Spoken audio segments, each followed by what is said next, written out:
Gakure kwa taarifa hiyo. Kwingineko ni kwamba wasiwasi umeongezeka kufuatia kuongezeka kwa visa vya fujo shuleni katika kaunti ya Embu, huku zaidi ya shule 90 zikiripotiwa kuathiriwa muhula huu. Katibu wa tawi la Kuppet Embu, Njiru Karura, amehusisha hali hiyo na ucheleweshaji wa ufadhili wa shule, akisema upungufu huo umeziweka shule chini ya shinikizo kubwa la kifedha na kuvuruga mipango ya masomo. Aidha, ametaja shinikizo la kimasomo ikiwemo mitihani ya mwanzo wa muhula na kupunguzwa kwa muda wa likizo za shule kama baadhi ya sababu zinazochangia fujo hizo. Karura sasa ametoa wito wa kufanyika haraka kwa kongamano la washikadau wa elimu ili kuweza kujadili chanzo cha matatizo hayo na kupata suluhisho la kudumu.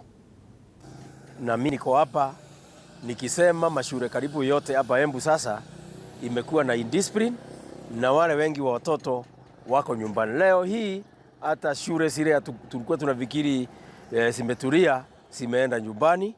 Serikali nayo ningeiomba hii pesa ya capitation iwe inakuja kwa njia ya haraka ili walimu wakuu waweze kununua chakula, waweze kushughulikia mahitaji ya wanafunzi wote haraka iwezekanavyo. Na mnakumbuka kwamba tulifunga tu wiki mbili tu kutoka muhula wa kwanza, na hiyo wiki mbili haitoshi.